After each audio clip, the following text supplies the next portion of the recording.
Welcome back to the Man's View. I have my special guest here on my right, Nicole Turner, the detox specialist. And once again, the topic for the night is what men say, what women hear. Age-old problem in relationships. And so I'm introducing my guest, and I want her tell us a little bit about yourself, Nicole, and also about this topic: what men say, what women think, or what women hear. Sorry.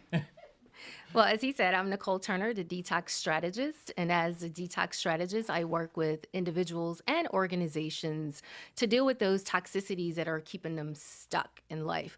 So, when I'm working with individuals, there's so many mental and emotional toxicities that impact the rest of our lives, whether it's our health, our finances, our relationship with ourselves, and our work environment. So I work with individuals to help them develop a strategy to move forward. And when I'm working with organizations, I identify those diseased areas in the organizations that need assistance. So, as for this topic that's near and dear to my heart, what men say and what women hear.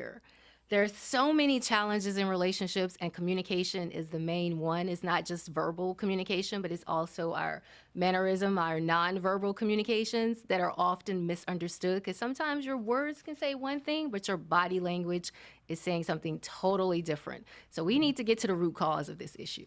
Well, like they say, communication is 80% nonverbal. Absolutely. So, one of the things that one interesting comment that somebody made, and a female follower made, was that, well, men don't know what they think, and we're the smarter sex, so we have to listen to what they say and interpret it because they never say what they really think or feel. What do you feel about that? Well, that's funny. I often hear something totally different that men are more matter of fact and women are the ones who go around the mulberry bush and drive a country mile to get to a point. So that's interesting that that particular person feels that way. I think more times than not that women, because we're so emotional, sometimes we speak from our emotions, which distorts the logic.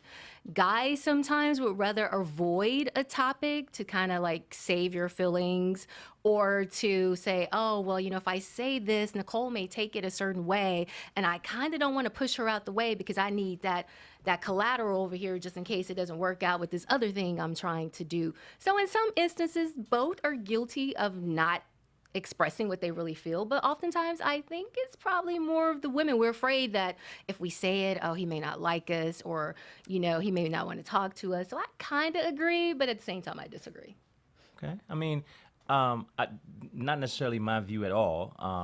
I think another one of my followers said the reason why a lot of women feel that they have to interpret what men say is because we have this notion that somehow the female sex is the smarter sex. And so, what do you think about that? The smarter and more intuitive sex, I would say. Women are more intuitive. I do agree with that. Smart is relative to the individual. There are some men who are extremely smart, and there are some women who are extremely smart. It just really depends on who you are engaging with. Right. For me, and I don't mean any harm. Newsflash. I don't particularly think that women are smarter than men, and neither are men smarter than women. I think we all are endowed with a certain amount of intelligence. Depending, like you said, on the person. So there is no smarter sex. I agree. But and once again, that's just my humble opinion. But I actually agree with you. So, but what I find is the primary problem, and you touched on it a little bit, is that men, at least I come from a matter of fact, a point of logic, a point of reasoning. And sometimes where the disconnect is when you say something to someone verbatim and then they try to then interpret what you said as opposed to going word for word with that's not what I said. And so why is that? So oftentimes when you're talking and we're trying to process, in our mind, if you're saying something that we don't want to hear, we're trying to twist your words. And you also have to keep in mind that sometimes you're saying one thing, but you're showing me something totally different. So as you're speaking, I'm trying to decipher what's fact, the words that you're saying to me or what your actions are saying to me. And if there's a disconnect there, it's going to be very challenging for the woman to really grasp what you're saying. Okay. Well, one thing that I've heard also is that, well, one thing that's always true is when people talk to each other, sometimes people don't really listen. People usually just wait for their turn to respond, and halfway through your statement, they have already formed an opinion about what they think you're going to be saying, or they finished your thought in their minds before you've even finished the thought themselves. So we do have one caller waiting. Caller Sean from Florida. Sean, how are you today? Welcome to the Man's View. Sean, welcome to the Man's View. How are you? Hello, Hello. is this Titus? Good, Sean. What's your question? Is this Titus? Yes, this is. Well, I'm just calling to admit that I believe that I look better than Titus. What up, Titus? Hello, Marvin. How are you today, sir? What's your question, man? No, I just wanted to call in, just to say keep up the great work. I obviously didn't call in with any questions, but I like what you're doing, man. You inspire young guys like me, and I aspire to be you one day. Well, thank you, Marvin. Thank you very much. Not a problem. Not a problem. All right, now. All right, have a good evening. So, what did you think about my statement about people not listening to what people really say, but processing it before they're finished, and already have a preloaded answer because they have heard what they wanted to hear. I agree with you. I posted something the other day that listening is a key ingredient in any relationship. And oftentimes, when people are talking, they're already assuming the direction that you're going in the conversation. And so they've prepared their answer without actually listening to you.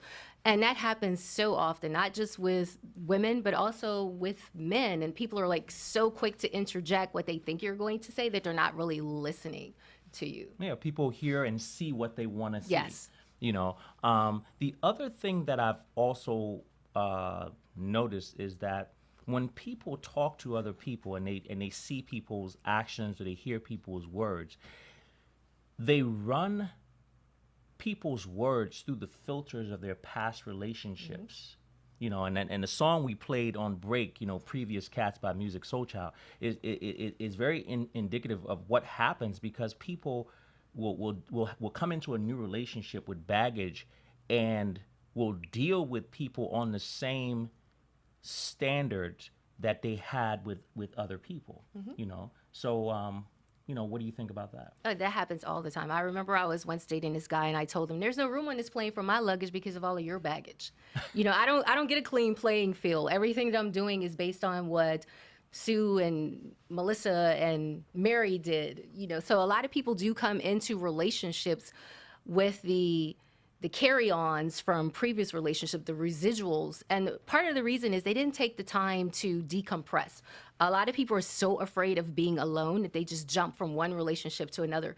And you didn't even have the time to do what I call an after relationship assessment. Like, what role did you play? What did you do wrong? What are red flags that you ignored? And because you didn't go through that time period, you're carrying all this trash with you into another relationship. And because of what happened in that previous relationship, you have these preconceived notions and these unrealistic expectations, and you're manifesting in that new relationship that the outcome is going to be very similar to the previous relationships. And guess what you're going to get? That exact same thing, because you didn't unload.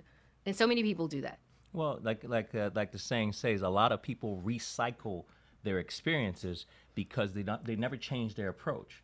I was having a conversation with my illustrious producer, Brian, earlier, and we were talking about the ability of spending time alone. And, that goes to a little bit of what you said about getting out of a relationship and actually doing some reflection on your own. A lot of people don't spend enough time alone to look at where their faults are.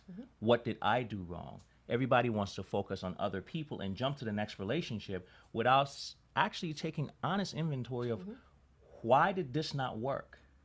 You know, and more than often you have people who, when you actually listen to them talk, you'll realize that, man, are you dating the same girl or the same guy? Because you seem to have the same Experiences. problem in Yep. every relationship. And so, is it them or is it you? And oftentimes it's you, Well, because there if you it's go. the same thing over and over, what's the common denominator? Yeah, well, you. Well, listeners, call us out here and chime in, 240-391-8688. We want to get your opinion. But I mean, what else are the factors that go into that? So other factors that go into that when it comes to miscommunication is that men were not taught that it's okay to be emotional. And so if you feel a certain way, like there are some guys who've actually had experiences that had a negative impact on them. They've had relationships where they were heartbroken, or they had things that happened in their childhood that left them feeling damaged. But nobody says to the guys, it's okay to own up to what you've been through mentally and emotionally. So they have to go into life, go into the workplace, go into relationships wearing this mask, because society has said it's not okay for you to be you. And when you're wearing a mask every single day for yourself, you're also carrying that facade into your relationships, and that play a very big role into the miscommunications and the disconnect within relationships. I mean, would you really say that it's a mask that men are wearing, or is it more so that I was taught not to grovel. You don't grovel in your pain. You know, you fall down, you dust off, and then you walk. Because and my dad always said to me, there's nothing wrong with falling down, but there is something wrong with falling down in the same hole twice. I agree. And that goes back to the reflection part. I don't really believe that men should be non-emotional, but there is a difference between I believe how men process things and how women process things. How absolutely. men deal with pain or loss versus how women deal with pain or loss. And I think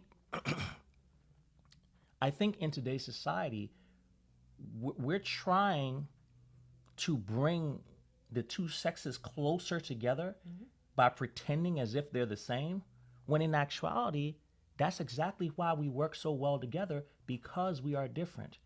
You bring something to the table that I do not. And hopefully I bring something to the table that you don't. But if we process things the same way, I don't, pardon me, but I don't necessarily want a woman that thinks like a man. And that's true. No disrespect to the think like a man. No, not at all. But, hey. But that's true. I have a girlfriend where I've told her, a guy doesn't want to date another guy if he's a straight guy. And so I agree. But at the same time, when you said something about, your dad said don't grovel in it, and most men are taught that, but it's okay, I think, if you are having an emotional time, it's okay to say, I'm emotional, I'm struggling with this. And what some guys do, especially if they've been heartbroken, instead of taking that time to have their little grovel moment or whatever you want to call it, they're going to go out there and they're going to play every single woman trying to get rid of that hurt. But guess what happens? You still hurt. Once you peel back the layers, you still hurt. And that one woman that you probably really thought could be your missus, because you were I got to play over them and get my manhood back, you've lost her because you didn't take that time to deal with your emotional mess. I would agree with that. I mean, the sad thing is, once again it goes back to taking time out and reflecting. Yes. A lot of I made a post on my Instagram page about sometimes you're the toxic one. Absolutely. Yes. And we all have some toxic tendencies. And what makes you a better you is when you can sit back and look at what tendencies you have that are toxic and try to rid yourself of them. Because a lot of times you can't find the right person primarily because you're not the right person. I you agree. know. And people always saying there's not enough good people and another, but you're not good.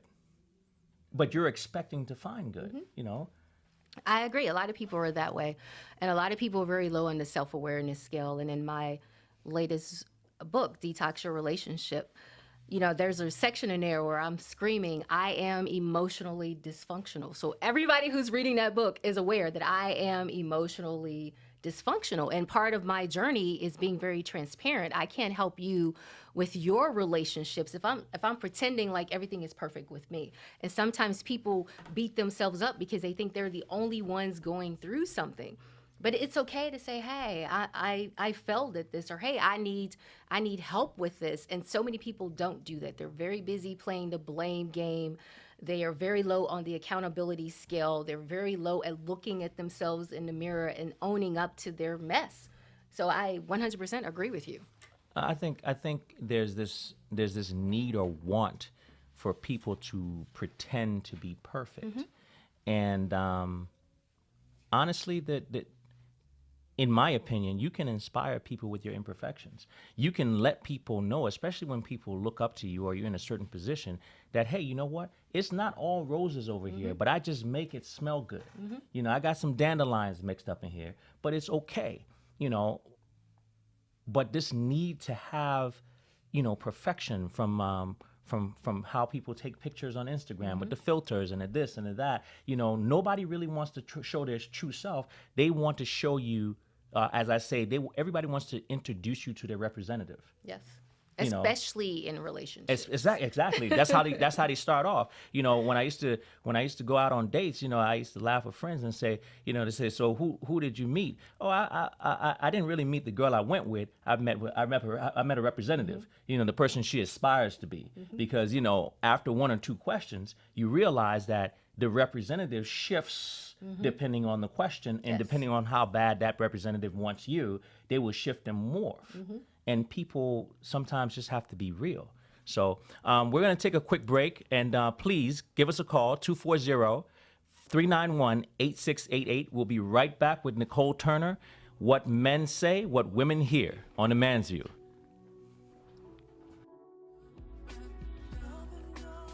Welcome back to The Man's View. I have my special guest, Nicole Turner, and we're talking about what men say, what women hear.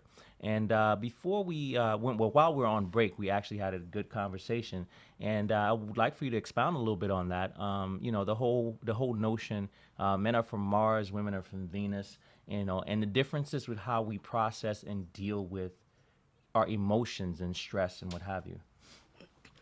So I'm gonna give an example of, let's say a guy's had a really tough day and he just wants to go home and go in the basement and turn on the big screen and watch sports. Well, his girlfriend or wife is viewing it as, oh, he doesn't want to be bothered with me, or he feels like I'm annoying him, he's being distant, but it really has absolutely nothing in the world to do with her. It's just like, I need to decompress from my day. And she's one, when I come home, I want to talk about your day.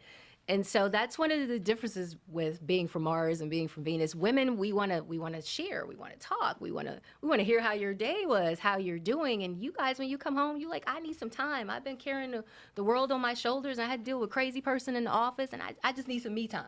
Right. And we don't sometimes receive that well. And something else that we were talking about on break was the whole vulnerability Right. thing. Some people are so afraid to be vulnerable because their fears become their realities. When you are vulnerable, you open up a space within your soul to let somebody in, and you're like, what happens if they violate that space? And so, but with vulnerability comes a certain level of intimacy that you cannot get with a partner in any other way if you don't allow that person to be closer to you. And sometimes I think it's harder for men to be vulnerable. Women, we'll fall off that horse and we'll get back on. We may talk about men ain't, worth a damn, or, there are no good men out there, but there really are a lot of good men out there. But we'll get back on that horse and keep trying. Guys, y'all are a little different. And once you've been bumped and knocked around, you're like, I'm not really sure if I want to do that rodeo again. It's really hard for people to be vulnerable. But I think that's very important in a relationship because you'll never get as close as you can be to your partner if you are not vulnerable in that relationship. Well, I think you're right.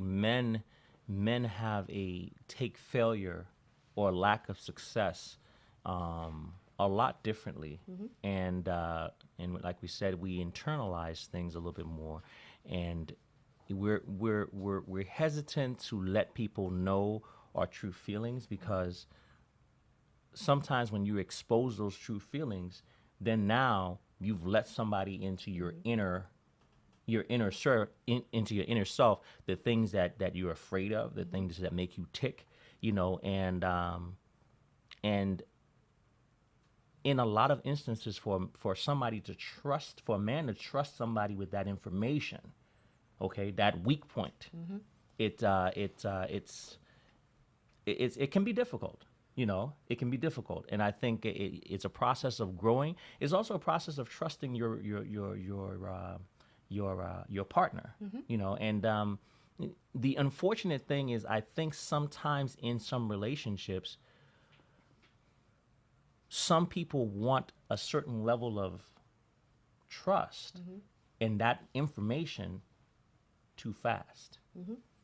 And for me, a guy is just not going to just be forthcoming with that information. At least I won't, with somebody that I've been dating for 3 months, and what do you think about that? I agree.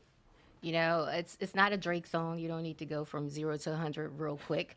But a lot of women do want that. They're like, oh, well, you like me. And I admit there have been times I have been guilty of that. Like if you sweat me all hard, why you now all of a sudden you kind of trying to pull back? You pushed up on me.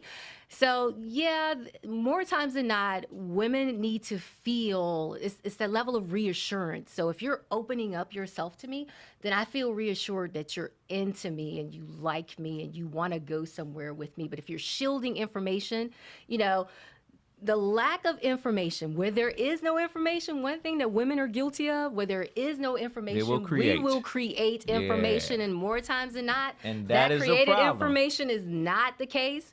But we have built this scenario up in our head, and we probably gonna go a little cuckoo crazy because we built this information up in our heads. But guess what? You're not communicating. Well, you see, and sometimes a man is communicating, but once again, as I said before, it's being run through the filters of a past relationship, or worse yet, it's being run through the filters of her friend Shannon's relationship with the dude Bobby that you didn't even meet. Right. And now every time you come in the house and scratch your left knee, when Bobby used to come home and scratch his left knee, that means he was over on the other side dealing with my cousin, and that's probably what he's doing because that's what they do, I agree. One of the worst things that sometimes we as women can do is take advice from our girlfriends who do not have successful relationships themselves. Say that again, please. Say it again. I'm sorry, women, but we are guilty of that sometimes, taking advice from our friends who they couldn't even write about a successful relationship. Let the church say amen. You know what? So many times you hear people who have marvelous advice about men and relationships and this and that, but the only thing missing is they don't have no man. And I'm like, what gives you the gall to think that you can give this type of advice and or information when you have had zero success? And some of these people are lifelong, bachelorettes, like one tragic incident after another. And it's like, but really though, well, but how is it that as a well-adjusted, intelligent woman, that so many of them listen to these people? It's just human nature. It started back in your childhood. You listen to your mom, your grandmother, your aunts, and if they didn't have successful relationships, or even if they did, whatever information you got in your upbringing from the women in your life, you carried that with you. So you're like, oh, I have an affinity. These are my sisters, and they know what I'm going through, so they can relate to me. So you just automatically assume that they know what they're talking about. And sometimes they don't, and sometimes they do. Well, sometimes they do. I'm not going to say all the information is bad, but I'm just not going to be very. I'm gonna like how you go to the doctor and you get a second opinion. I think you need to get a second opinion. And probably from a specialist. Maybe somebody who has has a couple of tours under their belt. Successful tours. But it's always the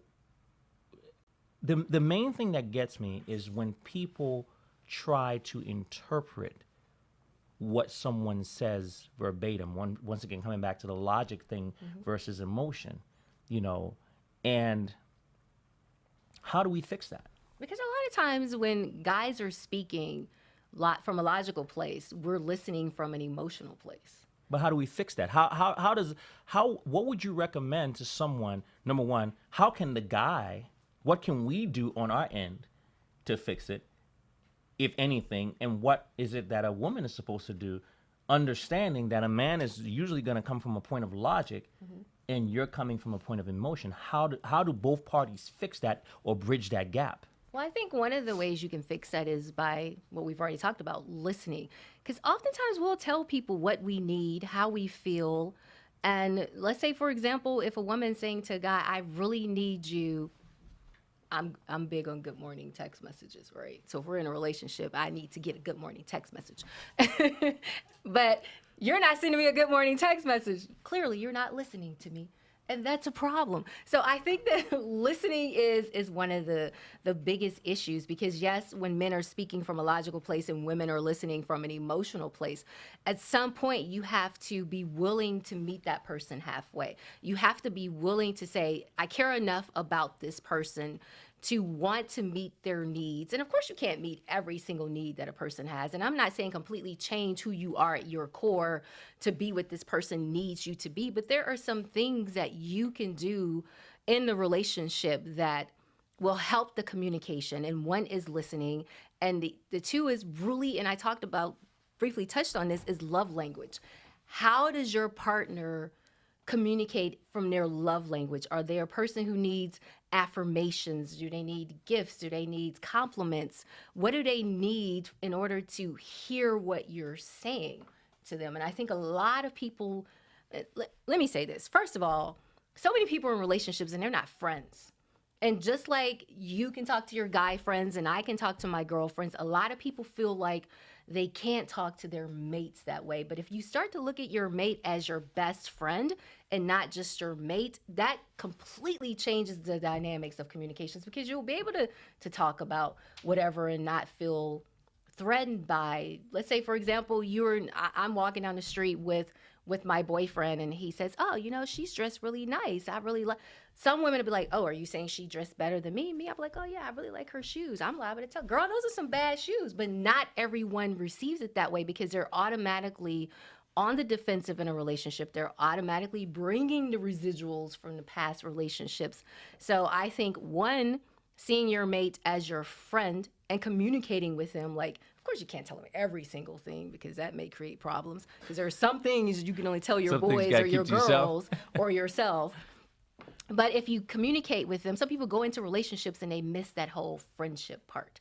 And I think that's a big issue for the communication perspective. I think a lot of people go into relationships and they hide who they really are, because either they're ashamed, they're afraid of how that might be received by someone, and it's in my opinion, it's like a canker that festers. If there's certain things about you that you like or what have you, you have to be able to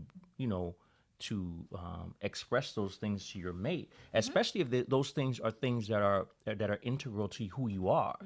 So we have a call on the line. James, how are you today? James, how are you?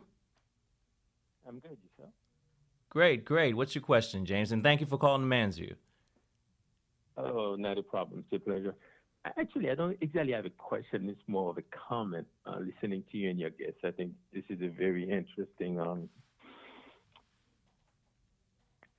uh, topic that you guys are discussing in terms of a man's view, where they come from an emotional, from a logical uh, standpoint versus a woman emotional, because I would say I experience that in my relationship all the time. And I even tell my wife that very often. I think to be very logical. At work, I'm very logical. But her, she's very emotional. So that tends to create some kind of a conflict. But I think if you have trust, if she trusts me and I trust her and we both value each other, I think you can bridge that gap where you actually know, you know what, I see your point and you see mine, versus having this tug of war where, no, you don't know what I'm talking about. You don't understand me. Baby, I do understand you. And I think if you listen to your mate, I think that goes a long way. And for me, that's what I do. I listen to my wife. I try to take what she says into consideration. I listen to the small stuff more than I listen to the big thing. And for me, I think that has made a big difference in our lives and relationships. And as I said, I was just calling to make a comment. And again, your guest, she's doing a great job in listening to her. Thank Really you. brings some things into to Well, light.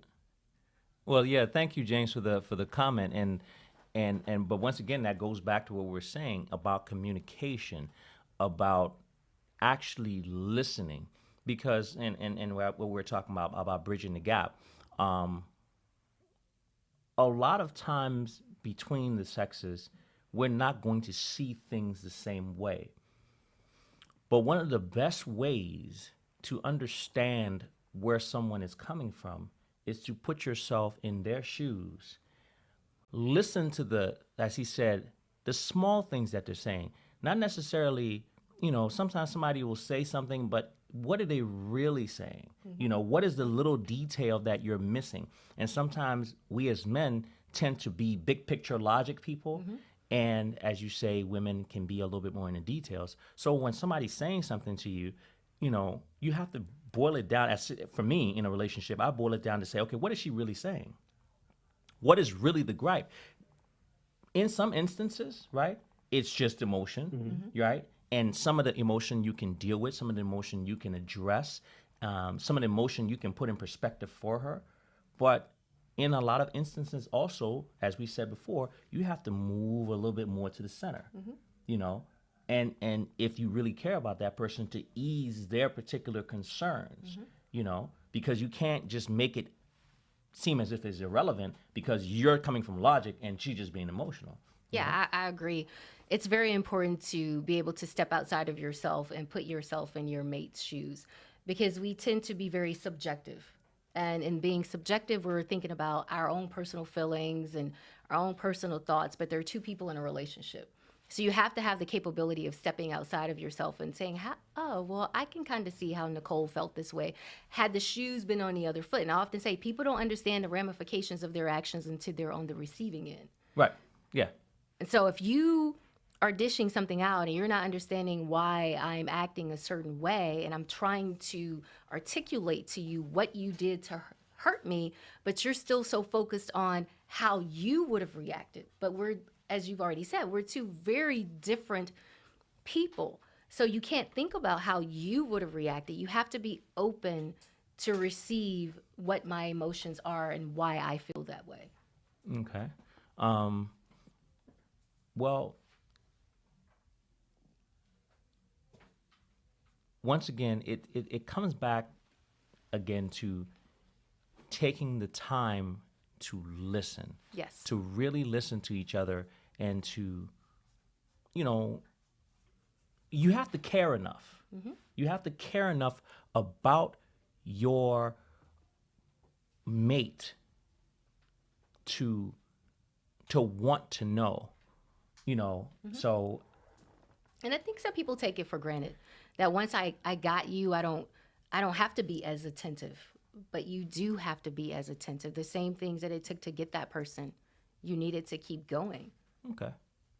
Well, um, in my, I think this topic,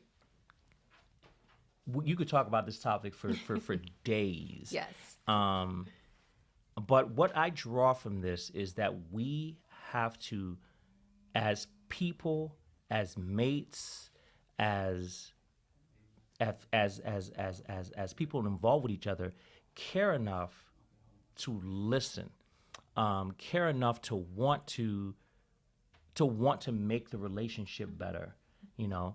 And so, I mean, I thank you for coming on, and you for having me. you know, I really wish we had 2 hours, you know, because there's more questions I could have on this topic. But tell us what's going on with Nicole Turner. What's coming up for you?